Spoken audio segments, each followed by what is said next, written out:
Good afternoon. I'm on a rant. This is all about bank closures, and I made this video that I'm showing you 5 years ago when 4 branches of the TSB that I used to bank with, they passed me from one to the other as they closed each branch. 4 branches closed one after another. So we had Newton Breda, we had the Upper Newton Ards Road, we had the Ormo Road, which I'm showing you now, and that's the Upper Newton Ards Road. And then we had the TSB down at Ballyhackamore. 4 branches closed within 2 years of each other. And, you know, this is just continuing. Where do they expect us to have a face-to-face consultation with somebody who actually knows what they're talking about behind the counter? You know, I'm talking about situations where, you know, you're wanting a serious financial transaction, or a situation when you want to make a serious investment, or a situation when you want to get the power of attorney because an elderly relative has taken ill and they're dying, and you need, as a son or a daughter or a close relative, you need to get power of attorney. You try doing that in the system that we have now, and it's a minefield. And they have even been known with our relatives to try and get someone suffering from dementia to talk to them on the phone. I mean, this is stupid. This is ridiculous. And the fact is that there are very, very few banks left.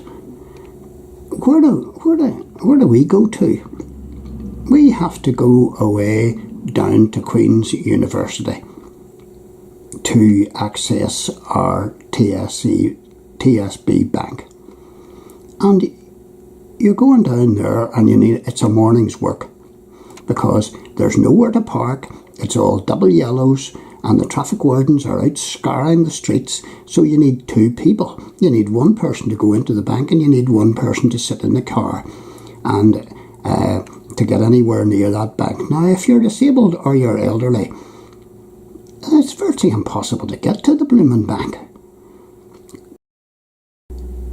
Banks have consistently told us that we are now in the computer digital age and things have moved on and we need to adapt.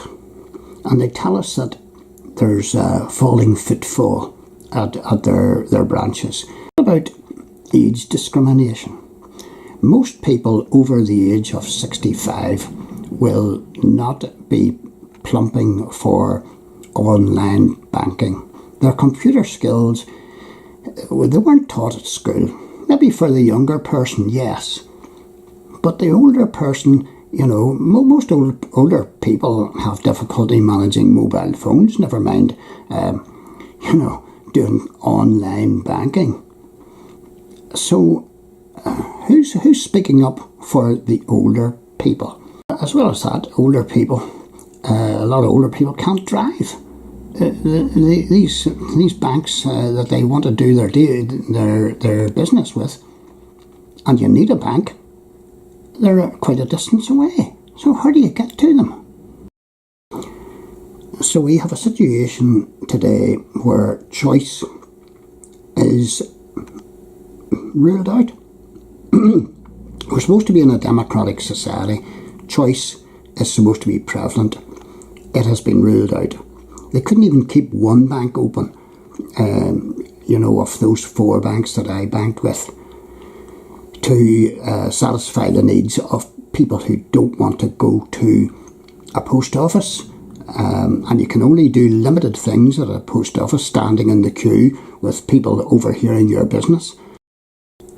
The question I asked in this previous video is, where is the customer service?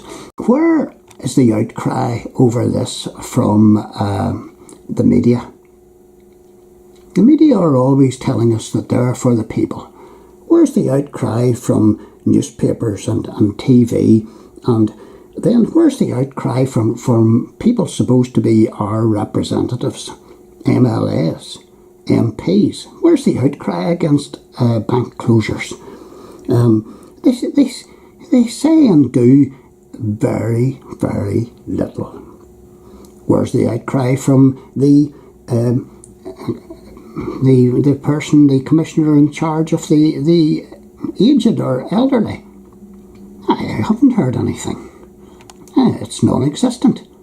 No outcry. This is just a carte blanche, round through, and nobody raises an objection, apparently. And those people trying to raise an objection, they're just fobbed off and forgotten about. They don't seem to be aware of that this is a major thing for ordinary people. They seem to be totally divorced from what ordinary people care about and want. You see also what has happened as a knock-on effect of the closure of village and town banks. Banks represent much more than a place to store money. They were a place to come to on a regular basis, to meet friends with or at.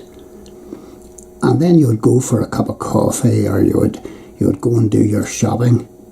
They were the reason that many people came into small villages and towns and spent some time and some money and socialised. And it's all gone. It's gone. The closure of these banks mean the ripping out of the heart of communities. A place where people went to get change and to bank change, and there was plenty of coming and going, and there was chat.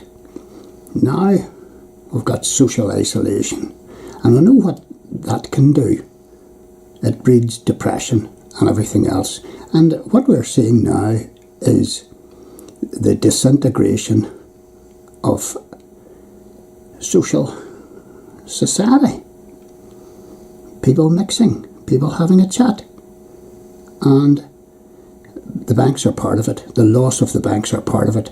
The loss of the village church, the loss of the village pub, the loss of the village store or post office are other indications of this fragmentation and deterioration.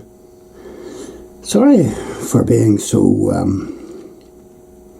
negative in this wee rant video, but this is not a move for the better. Yes, close banks that definitely are low in numbers, but see of one or two in places that are accessible, so that we retain choice.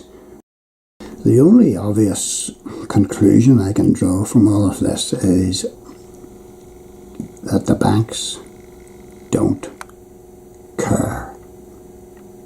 They don't care about the small man or the small woman like you and like me. We are snookered, well and truly, because this closure trend is not going to stop just there.